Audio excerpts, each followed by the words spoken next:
from every angle. She rises above it all, the backbone of every home. Nothing compares to all she do. True meaning of every family.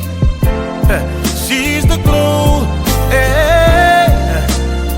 Where would we be without you? You brought us Martin, Malcolm, and Obama. Yeah, and Jesus too. Oh, she's sophisticated, strong, simply amazing, humble, honest, and helpful, educated, ebony, eccentric, empowering. She's a queen, she's a queen. You better treat her like a queen. Oh,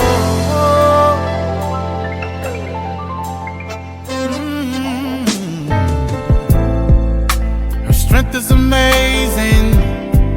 Life inside, 9 months she's carrying. Back to work, cause the family she's carrying. Society don't give her just due, but she prevails and stands tall. A champion, a true woman. But nothing compares to all she do. Yeah, the true meaning of every family. She's the glue. Yeah, oh. Where would we be without you? Yeah, you brought us Martin, Malcolm, and Obama, and Jesus too. Oh, she is sophisticated, strong, yeah, simply amazing, humble, honest, and helpful. Not only that you are educated, yes you are, eccentric, empowering. You're mine, she's a queen. You're mine, you're my. Treat her like queen. No price could be put on how much she's worth. So valuable, she's the soul of the earth. Yeah. All a part of God's genius plan. Powerful as she can be, the man's H-E-L-P. Yes, sophisticated, strong, simply amazing. She is humble, honest, and helpful. What I like about her is she's educated. She's my ebony, empowering. Yeah.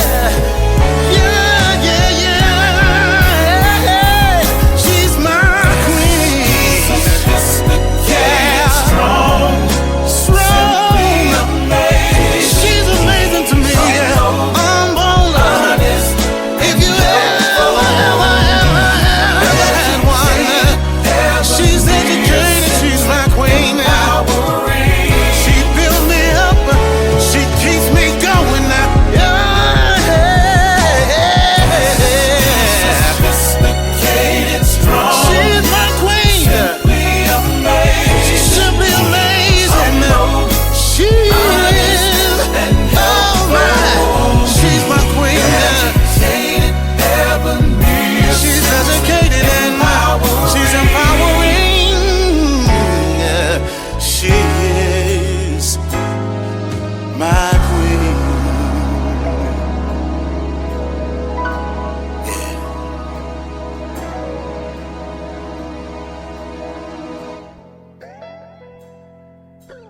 Hello and welcome to Let's Talk with Bishop R.C. Blakes.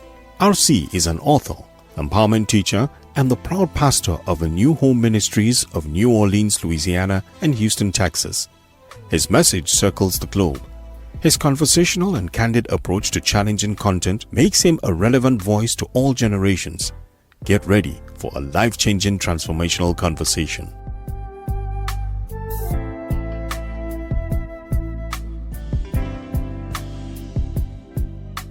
Hello, this is R.C. Blakes, and I'm so glad that you tuned in today. If you don't mind, invite some others to come in and to share with us today. I think this discussion today is going to help a lot of women. And if we have some brothers in here today, I'd like you to amen if you feel like I'm telling the truth to the sisters. I want to start by saying, before I get into all of that, I was recently on a United Airlines flight from Houston to Birmingham. And when I was getting off, there's this dear little Asian flight attendant that looked up at me and she said, "You look like R.C. Blakes." And then she realized it was me. And she held the line up and she just hugged me. And I hugged her back. She hugged me again. I hugged her back. She hugged me again. I hugged her back. Her name is Judy.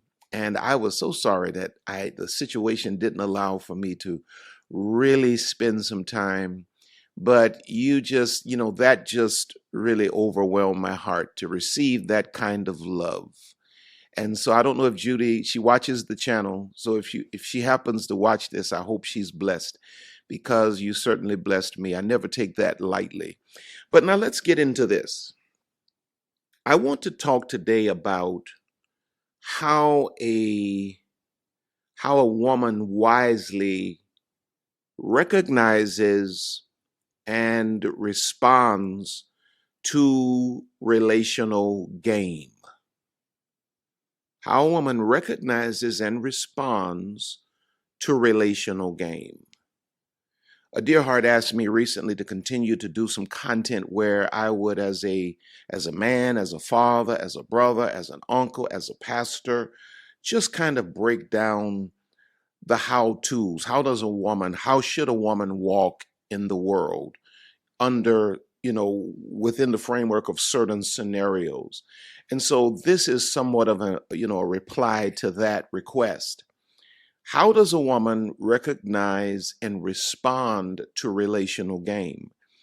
Because understanding some of the things that I'm going to share with you today is the difference between living a healthy life as a woman versus needing therapy.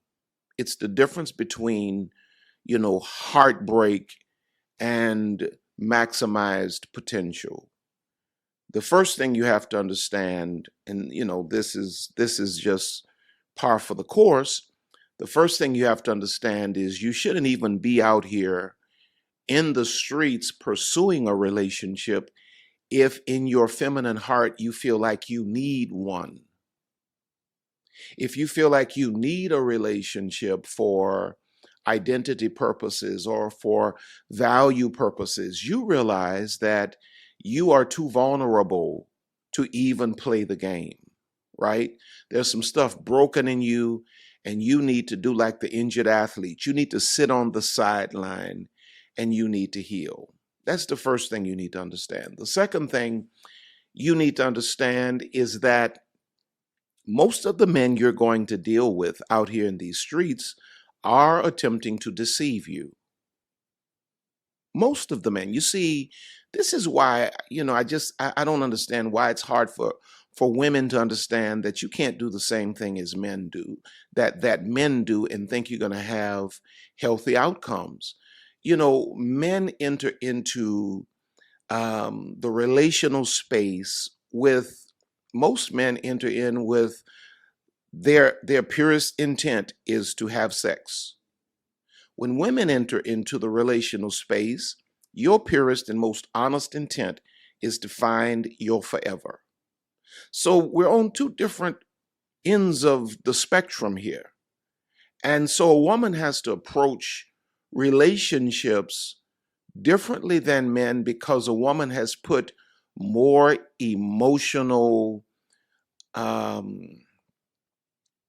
value, more emotional stock on the line. If it doesn't work for the man, he moves on to his next conquest. If it doesn't work for the woman, her heart is fractured, maybe even crushed. Now, she may walk off and try to act like, it doesn't bother me, but it does bother you. because you were not designed by the Creator to just be in and out, in and out, in and out, in and out of all of these different relationships. And if you don't understand the things that I'm going to share with you today, more than likely you will be deceived over and over and over again, because most men, and I know I usually get trying to get my notes together here. I usually get blasted for this, but most men are lying. I think if you line 100 men up, 99 are probably lying. You know, if you get the number down to 98, you're having an exceptional day. And so a woman has to be careful, cautious, wise, and intentional when it comes down to her interactions with men. The Bible says in Matthew chapter 5 and verse 37, and this is the Passion Translation, it says, "A simple yes or no will suffice. Anything beyond this springs from a deceiver." And that's the thing that women get the least of from men, is a simple yes or no. Men always push the woman into the gray area, and then he confuses her and he deceives her. Either he omits something, or he exaggerates something, or he just outright tells an untruth.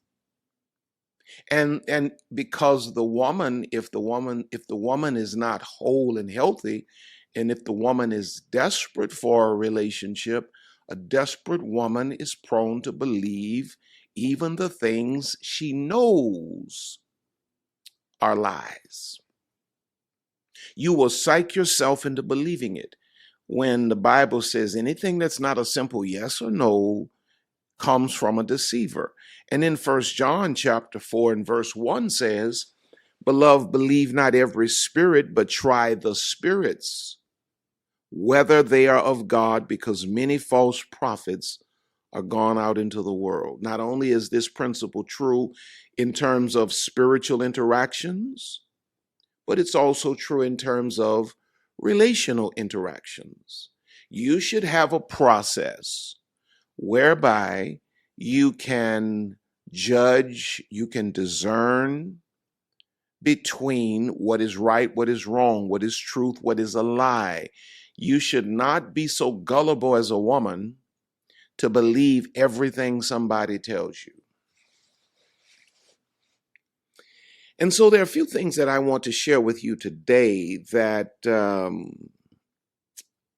I guess these would be statements that men make that I want you to be aware of and at least pay attention to. Not to say that, these statements will always be made by deceptive men and that a good man will never ask these things or say these things. But in most cases, when you hear these things, it's coming from a place of deception. A man has some ulterior motive behind this particular statement, and he's trying to, with his language, manage you and steer you into a certain position where he may extract certain information whereby he may manipulate you, right? And here's the first one. You're dating a guy, you're on the first date. Yeah, this is first date type stuff. And a guy says to you, "Okay, well, what do you do?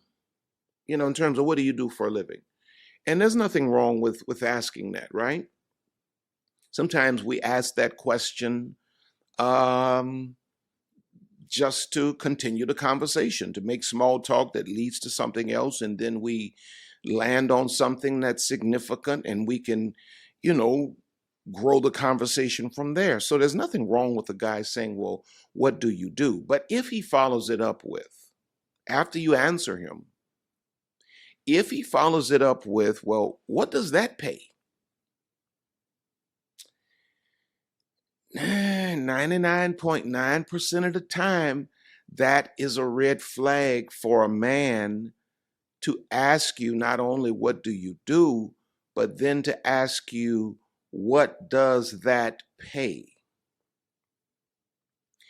He's fishing for, in most cases, if a guy asks you, well, what does that pay? You do this, okay, so how much do you make doing that? In most cases, he's fishing for a financier. He has something, he wants you to invest in, or he hears cha-ching, he's a feminine man and he's ready to cash in on, your big paydays. He's fishing for a financier, or he's searching for a come up, or he's searching for a mother figure.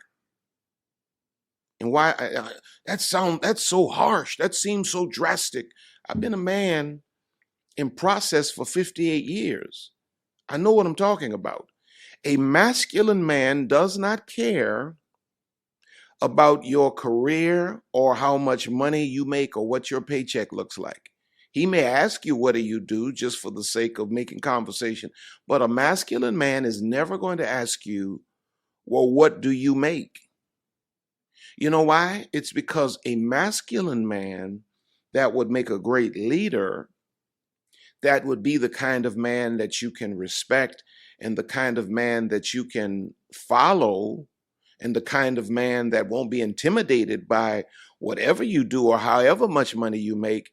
He's not asking you how much you make, because a masculine man, he either has the resources to sustain us, y'all, or he has a plan that is presently attached to a particular grind, that's attached to a particular vision. He's already working on it. You know what I mean? He doesn't need you to give him a vision. He doesn't need you to give him a grind. He doesn't even really need you to give him a plan. He already has these things in place. So he's not really concerned about how much money you make, because he's already in the process of becoming the kind of man that will be able to handle his business anyway. And so it's always a red flag if a man asks you, what do you do? How much do you make? You got to start looking at him. You got to start looking at him sideways once he asks you something like that. 1 Timothy 5:8 says, but if any provide not for his own, and especially for those of his own house, he hath denied the faith and is worse than an infidel. Well, here you have, these are old school principles of manhood. This is what I call classic masculinity. This is kingology right here. A man's man is the kind of man that has a mind to provide for his own, even in seasons where his woman may help him. He understands, he views her financial participation in the family as help. He doesn't view that as an entitlement. Come on now. He's constantly growing and he's getting there. And so a man that is worthy of you is never asking you how much you make. Never. Now, here's some rebuttal questions. If a man were to make that statement to you, here's some rebuttal questions. Let's call this a father-daughter talk type thing. If a man says to you on a first date, okay, ask you a question, okay, what do you do? Okay, well, I'm a this or I'm a that. I do this or I do that. And then he follows up with, well, what does that pay? How much money do you make? Your follow-up question should be, why would you want to know how much money I make? Why would that be important to you? And you're going to do this with a smile on your face, a pleasant demeanor. You're going to stay in your feminine, Why would you want to know how much money I make? And you're going to look him directly in the eye, you see, because questions reveal motives, and queens always ask questions that only kings can answer. And so when you start asking questions, you weed out the clowns. So your first question is going to be, why would you want to know how much I make? And then you're going to ask him, are you comfortable sharing how much money you make and where you work or what you do? How much money do you make? May I ask you? And then you change the subject and you go on to something else. But pretty much at that point, it's almost about 90%. It's almost 90% certain that you don't necessarily have a guy that's on the kind of frequency that's going to be able to transition into the relational outcome you're going to need. Number two, okay, now here's a big one here. You're going to have to stop jumping so fast when a man says to you after a few dates, you know, here you got all sexy, you looking your absolute best, and you know, all that, you going out with him, and man tells you, I think I love you. You know, y'all been going out for, you know, a month. You know, I don't know, something about you. I think I love you. See, you have to understand that this is intended. When a man just randomly throws that I love you thing out there, number one, you can't believe that, excuse me, most of the time a man says that to you. You can't believe it. This is intended to overwhelm the woman's discernment, to overwhelm, to overload the woman's intelligence. And the desired impact is to shift the woman into a euphoric emotional state that causes her to suspend her values and relax her boundaries. You see, because he's already done enough investigation of you. You see, men do their investigation on the front end so they can figure out where all of the weak spots are, where all of the aspirations are, where all of the expectations and desires are. And then they create a character around what they know you desire. Women do your investigation after the fact, after you've given him your life, after you've given him your body, after you've had babies for him. Now you want to play detective. You should have played detective in the beginning, and you would have found out all of this stuff that would have sent you on, you know, with your life, as opposed to getting all caught up in this soul tie. But men investigate, and they know what you want to hear. And so he knows that if I use these three words, especially if it's been hard to get you into the bed, we've been going out, you've been looking good, but you've avoided having sex with him. And he's invested time and money. Now he throws these words out there. I love you. I think I love you. I think I'm falling in love with you.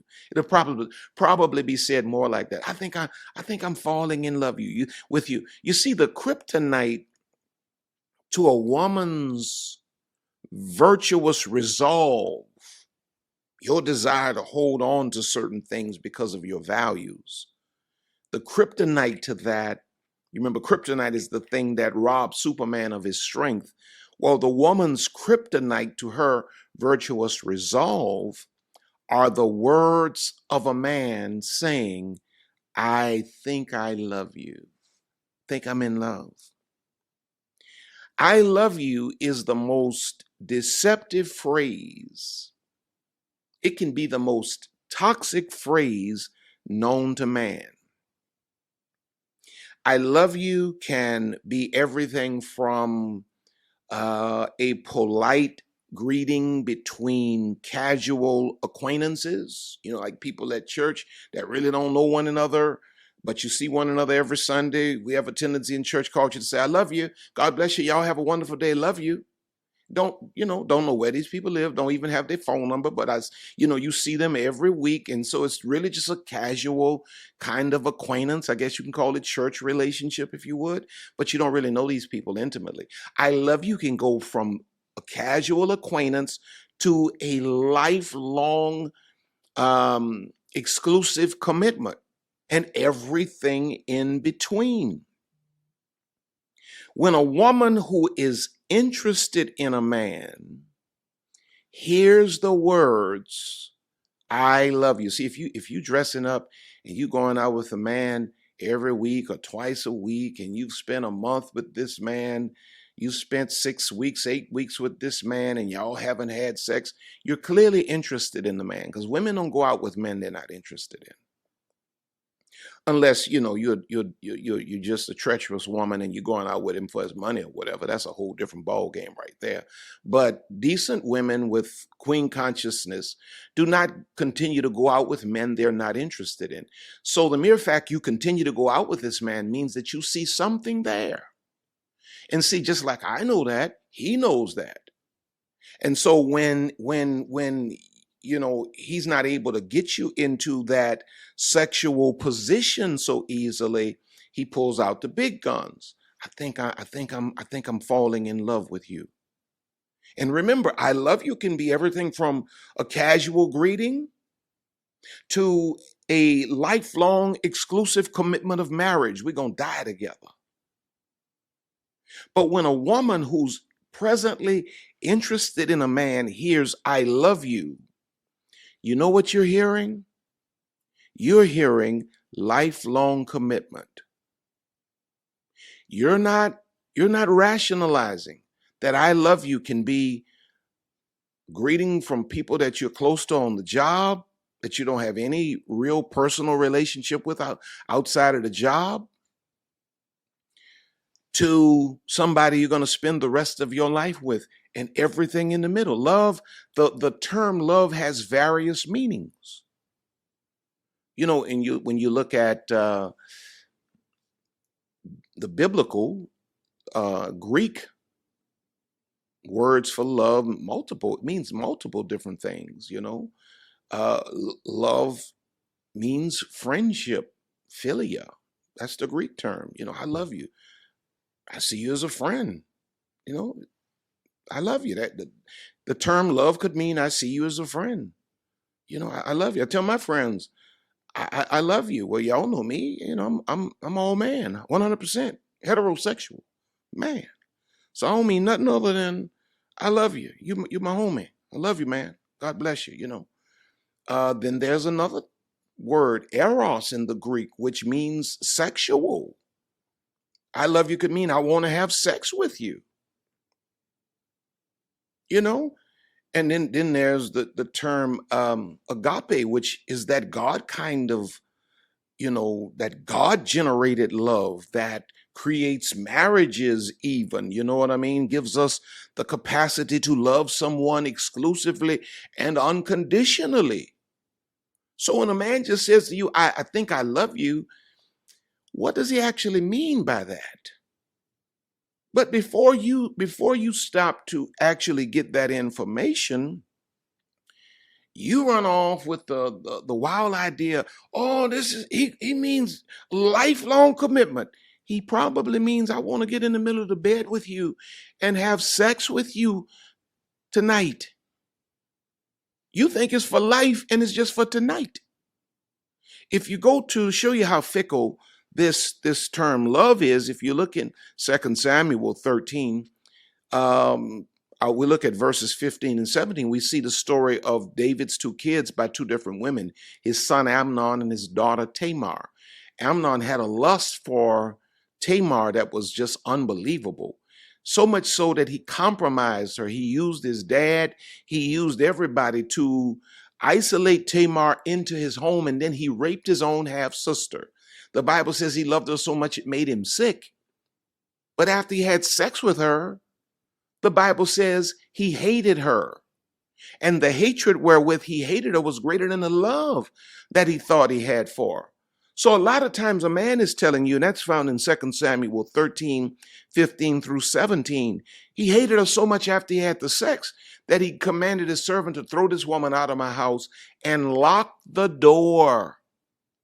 Because a lot of times when a man tells you, I love you, he's just saying, I have a strong lust for you and I want to get you in the middle of the bed and I want to do things to you and once I'm done with that, I want you to go on about your business. I know I've worked on this for 2 months trying to get you to the bed. And so since nothing else has worked, I love you. And then you do, you really do. I really do. I really do. Y'all talking about two different things. So when a man says to you, I love you, or I think I love you, I think the wise queen conscious woman will ask, letter A, okay, that's awesome to hear. Define love for me. What do you mean by love? Well, like a man love a woman. Well, no, I don't know, because a man can love a woman in a lot of different ways. Define what you mean when you say you think you love me. You've thought about it. You say you think you love me, so it means you thought about it. You're thinking about it. So how do you define it? Letter B. What do you think you love about me? What is it about me that you think you love? Letter C. Have you ever loved anyone else before? I know. Number three.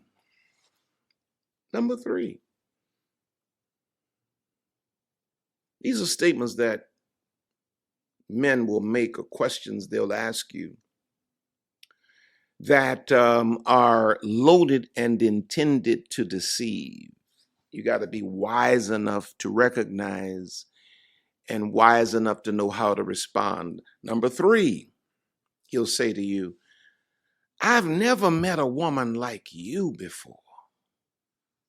Have you ever heard that before? I've never met a woman like you before. Some of y'all on here right now can testify that you heard that multiple times, and every time it ended up in a relationship you wish you had never even given the brother the time of day. It's because it's one of the most common lines. I've never met a woman like you before. Now, why does a man say this? This is designed to search for the gullible nature of low self-esteem in a woman that would crave validation and quickly lowers defenses through flattery. As a woman, as a queen conscious woman, you should always be on guard when a man switches to flattery. Compliments, great. But a man is just constantly all day long flattering. There's no good behind that. There's absolutely no good behind that. So, when a man tells you, I've never met a woman like you, he's flattering you. He's flattering you. If you go to Proverbs 26 and 28, it says, a lying tongue hateth those that are afflicted by it, and a flattering mouth worketh ruin. You got to always be on your guard when a man begins to tell you everything you want to hear. What woman doesn't want to hear? I've never met a woman like you. You're greater than any woman that I've ever come in contact with. What woman doesn't want to hear that? But how many men are actually sincere when they say that? How often is that statement actually true? How often is that statement intended to break down your defenses and to open you up where you've been guarded? Usually, when a man really thinks a woman is extraordinary, listen to this very carefully, he doesn't necessarily say it so quickly. He demonstrates it in behavior. When a man really believes that you're it, he's never met a woman like you before, he's not always quick to say it. The reason we don't want to say it as men is because the last thing we want to do as men is to lose our emotional footing when it comes down to a woman. You see, as men, we guard our hearts from loving. We try to prevent loving at all cost. So when a man really finds a woman that he thinks he can go there with, that can, move him off of his hard stance against being vulnerable, he's not quick to give her that information. Because as men, I don't know if you've paid attention, as bad as you all have it when your hearts are broken, when we get our hearts broken, we have it 4 times worse. It's because we tried everything we could to not love. And when we do love and it does not work, it literally crushes us. So a man that is sincere when he says, I've never met a woman like you, he's not quick to say it. Because he's trying to undo these feelings. He's trying to avoid these feelings. Come on now. He doesn't even want you to necessarily know he feels that way because it makes him vulnerable. A guy that wants to deceive you, is a man that will say quickly, I've never met a woman like you. Because when a man really thinks a woman is extraordinary, he does not say it so quickly. He demonstrates it in his behavior. And what does that behavior look like? If a man really thinks that you are, you surpass all of the other women in his life, you're going to see all the other women in his past, you're going to see he's going to be exceptionally consistent. You're going to be looking for inconsistencies, but he's going to be so consistent. It's going to be baffling. He's going to be generous. Men are generous with the women that they really esteem and value at the highest levels. They're not out there talking about 50-50. They're not at the table figuring up the bill. Okay, this your part. This your part. This my part. No. When a man feels like I've never met a woman like this, he wants to provide for her. He's going to be exceptionally attentive. He's going to pay attention to you. He's going to enjoy talking to you, having real conversations. He's not going to be shifting the conversation to sexual, trying to find a way in to, shoot his shot for the bedroom. And then he's going to give you non-sexual affection. Affection like, being a gentleman, opening doors for you, pulling out chairs for you, non-sexual affection. Fact about it, the more a man esteems you, the less sexual energy he will demonstrate towards you.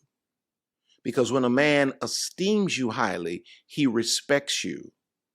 And he does not want to mislead you to believe that he's here for anything other than a real relationship. So if you look in Mark chapter 7 and verse 6, this is the Passion Translation. It says, Jesus replied, "You are hypocrites. How accurately did Isaiah prophesy about you phonies when he said, these people honor me with their words, while their hearts run far away from me." Just because a man tell you, I've never met a woman like you, that doesn't mean that that's true. That's words. You got to look at this brother's actions.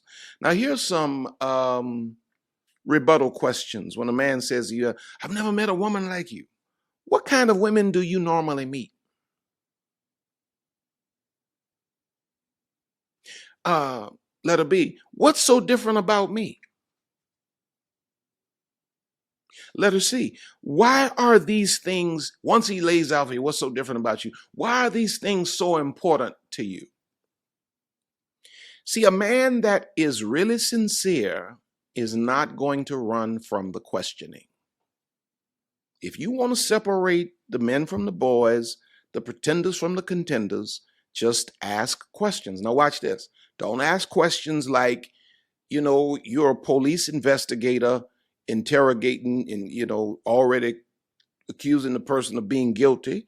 You're gonna maintain a smile, a very feminine tone, very relaxed energy, but you're just going to ask questions, because deceptive men are not going to hang around a woman that is constantly asking questions. Deceptive men like women who don't ask questions and who are easily managed emotionally. They can steer them where they want them to go without a whole lot of questions. Here's number 4. Yeah, and I know a lot of you all have heard this one. You've heard this one a lot. Here we go. Number 4. I think you could be wifey. I think you could be wifey.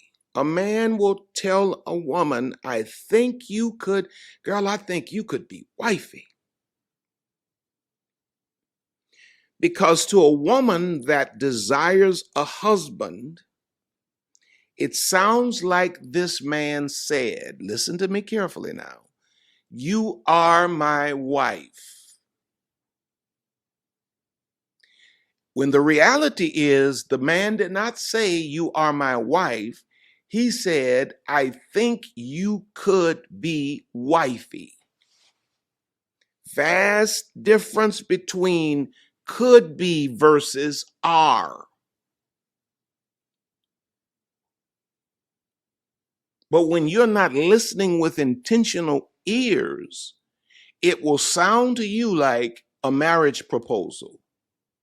I think you could be wifey has gotten more women into soul ties that never led to the altar. You have women that are up in their 50s, heading for 60, been tied up with men all of their youth, never got to the altar because men said, I think you could be wifey. Number one, your husband is not thinking you're wifey. He knows you're wifey. When I called Lisa back, I didn't call saying, I think you my wife. I called and said, you're my wife. God told me you're my wife, and I want you to consider it. And she said yes. But how many of you have heard that and your broken consciousness made you hear, he said, I'm his wife, when all he said was, I think you could be wifey. Now, if y'all went to a court of law and you testified that he said to me, and the recordings rather stated where he's saying, I think you could be wifey, you can't sue that man because there's nothing definitive about that. He's saying, I think. Why would you conclude that this is anything definitive? When a man seems to define a woman as wife, watch this, here's why he throws it out there. When a man defines a woman as wife or wifey material, you know what happens? She naturally begins to function as such, even without a commitment or a covenant. So a man will say to you, I think you could be wifey. Now, here you've been wanting to be a wife. You've been knowing you are a wife. You just been waiting on a husband. And so now he threw it out here. I think you could be wifey. Now all your defenses have dropped again. And so now you all up in the middle of the bed and you got this soul tie now and you just having sex like you are his wife. You don't even have a promise ring. There you're cooking. Now he done moved in your house with you. Got, you doing everything. You cooking, you cleaning. He going to he just went and got him another car. You paying for some of that. Based on a statement he made 4 years ago, I think you could be wifey, and you don't even have an engagement yet. I like what John 4:18 and 19 says, for thou hast had 5 husbands. Jesus is talking to that woman at the well, and he's revealing some things to her. That woman was broken. And listen to what Jesus lays out for her. He says, for thou hast had 5 husbands, and he whom thou now hast is not thy husband. In that saidst thou truly. The woman saith unto him, Sir, I perceive that thou art a prophet. She was tied with a man at that point that wasn't her husband. And when a man throws that out there, I think you could be wifey. He's trying to get you to behave like a wife without signing a contract. You're like a football player. You like a multi-million-dollar football talent that goes on the field to play without a signed contract. So if you get injured to a point that you can't play no more, they ain't got to pay you nothing. A man telling you, I think you could be wifey, is trying to get you to perform at a certain level without a contract. Because a man that actually views you as wife behaves like a husband. And when a man knows that you're his wife and he's your husband, you know what he does? He makes you, as the old folk would say, an honest woman. He's not going to just be laying in the bed with you, rolling through the sheets every night and not have a ring on your finger. He immediately takes steps to take you off of the market. If a man really believes you're a wife, he takes the steps to take you off of the market. First step to taking you off of the market is that engagement ring. And then he wants everybody to know it. So he not telling you in private, I think you could be wifey, and then you ain't showing up nowhere on his social media. You haven't met his friends, you haven't gone to his church, you haven't gone to his job. Nobody knows that you're wifey but you and him. Come on now, you smarter than that. Here's some rebuttal questions for a man that will tell you, I think you could be wifey. What are your standards for a wife? What do you mean when you say a wife? You think I'm wifey. What are your standards for wife? Letter B, what do you think a husband is? If you're saying I'm wifey, you're saying your husband. What is a husband? Letter C, when did you plan to ask me to marry you? Since you think I'm your wife, did you have a plan? You had plans on asking me to marry you? I'm just telling you what I'm thinking, what my spirit feeling. He says, okay, well, if he says, well, I was going to ask you, not long from now, then your next question is going to be letter D. If I say yes, when would you like to get married? See? Because husbands are going to be able to tell you what the standards of a wife are. They're going to tell you what a husband is as they see it. They're going to tell you when they plan on asking you. And then they're going to have some general idea of some framework of time. They're not going to be talking about, well, I just wanted to have this conversation with you. Then, we can figure the rest out. No. We can't figure the rest out. That's like going down there buying a car, signing the papers, paying the money, and then the dealership tell you, well, we'll figure out when we're gonna deliver it. We just want to take care of this business, and we'll let you know when we'll let you know when we're gonna actually deliver. No. Okay, number five. Here's a big one here. Here's a big one that a lot of you all have heard. Let's take our time.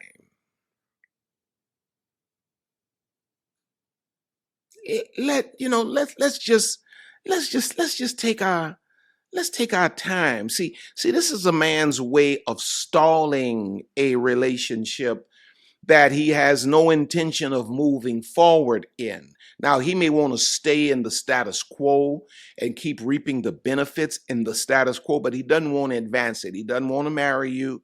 He want to sleep with you. He want to be able to come through every Friday and you fix him dinner and he have sex with you and all that, y'all Netflix and chill, but he doesn't want to marry you. So when you start looking like you're pushing the issue, he says, let's take our time. In most cases, he's trying to find a way out, especially if you continue to push. And this usually happens. A man doesn't throw this let's take our time thing out there until after he has experienced the woman sexually. Men don't start talking about let's take our time until after they've had you sexually. You see, what he does is he wins you with calculated conversation. All of this is in the father-daughter talk. I lay the game out for you. He wins you with calculated conversation. He becomes your emotional addiction, overdosing you with time, being the perfect gentleman, playing the character you need him to play to win you over. And then once you're won over and the soul tie is developed, he then avoids real commitment at all cost. See, but any man that's talking about let's take our time is not husband material. Because the Bible says in Ecclesiastes 3:1, to everything there is a season and a time to every purpose under the heaven. If there's a purpose for this relationship, there's a time frame within that everything must occur. A wise woman does not allow a man to have an undetermined amount of time to progress the relationship. The trial period has to have an expiration date. If you want to be a wife, you don't sit around there and spend 18 months with a man that can't be definitive with you about if he wants to marry you, when he wants to marry you. No. You over 30 years old. You over 28 years old even. And you there with a man, you gave this man a year and a half, you know you want to be a wife, and this man has no clarity about if you his wife, if he wants to be married, when he wants to be married. Babe, you got to pick your little heart up and move on. Sometimes you have to let your heart break for your soul to heal. You got to move on from this because 18 months can turn into 18 years. And here's some of the questions that you probably need to rebut with. What exactly are you trying to figure out? Let's take our time. I'm trying to figure some stuff out. What exactly are you trying to figure out? What don't you know about me? You know. And at this point, you're not smiling. You're looking very seriously because you're prepared. Don't ask these questions unless you're prepared to pull the trigger, though, because then people begin to see you as a joke. Letter B, how much more time do you need to make a decision? Well, I don't know. See, then that's your clue. Get your grip. Let's get up out of here. Go to the therapist so they can walk you through. Go to the church where Rev can pray for you and help you through, but it's time to go. You ain't got no more business hanging around this dude right here. This dude here is a time waster. And then number 6, and I'm done. Here's some real game right here. I don't think I'm good enough for you. They throw this out on you when they have used your life, used your body, wasted your time, wasted your money, broken your heart, and they knew from the beginning that they never planned on a real lifelong commitment. They throw that, I don't think I'm good enough for you. This usually happens after a man has run game for a long time and is now trying to back out. And watch this. The only dignified, queen conscious response to this lie of a line is okay. Okay. I don't think I'm good enough. Okay. All right. And then you start moving about, picking up your stuff. Yeah, okay, put that over there. Okay. What you doing? What you doing? I'm out of here. You said you ain't good enough for me? Okay, I gotta accept your word. See, when a man runs this type of game, you have to protect your dignity. Your dignity is your responsibility. And if a man tells you something as asinine as, I don't think I'm good enough for you, he is disrespecting you to your face. You can't go back and forth without further draining your self-esteem. So your only dignified response is, okay, I'm done. I'm out. You ain't got to say that much. Just, okay. All right, I got it. When a man tells you this, agree with him immediately. Save your emotion for your private time. Don't get emotional in front of him. He doesn't deserve that. There are no questions to ask behind this, just a reply. Okay. If you would just take and pay attention to the things we've laid out here today, and I guess I know I could have gone on and on and on because the game is real. You'll be well on your way to being able to manage yourself as a woman relationally. And you know what you will find will be the outcome of this? You will waste little to no time at all with men that don't deserve you, which will make you available for the men that do deserve you. When you study these things, you will also begin to hear the difference in the language of a deceptive, unhealthy man versus the language of a healthy man. And so my prayer is that you've gotten something that you can take away from this and live your life in a healthier, more aware state. May I pray for you? Father God, my prayer today is that you would just supernaturally touch the hearts and the lives of every woman that would hear this. And God, I thank you for healing every broken place, opening their understanding, dear God, helping them to digest and to comprehend the things that I've shared with them today. And I thank you for victory in every area of their lives. In Jesus' name, amen. Now listen, I've enjoyed this time. Go by my website, rcblakes.com. Sign up for my mailing list. Check out all of the online programs while you're there. Don't forget to go by Amazon, pick up all of my books, my latest book relative to understanding the biblical perspectives of narcissism, me, my, mine, Queenology, the father-daughter talk. Some of the stuff I talked about today comes out of the father-daughter talk relative to understanding the games men play. Thank you, all of you that have sown into our lives. Lisa and I love you. We thank God for you and we appreciate you. What am I missing?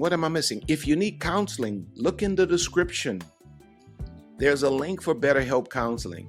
If you engage that link and you explore it and decide that this is something that may be able to help me, if you use that link, BetterHelp will give you 10% off of the cost of their counseling. And in return, because I recommended them to you, they will make a deposit into R.C. Blakes Ministries. Now, hey, just know I love you. You're on top. You're going high. Your God has more in store for you. And so as I always say to you, we, Lisa and I, we will see you at the top. God bless you. Until next time.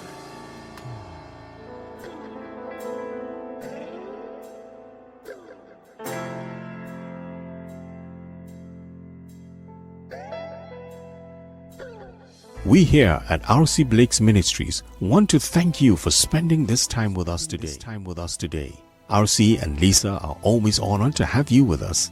Don't forget to reach out to us by visiting our website at www.rcblakes.com. While you're there, you may join our mailing list and receive a free download of The Laws of Manifesting Your Vision by R.C. Blakes. Also look at all of the online programs by R.C. You may find all books written by R.C. and Lisa. Once again, all of us here at R.C. Blakes Ministries want to thank you from the bottom of our hearts. And as we always say, see you at the top.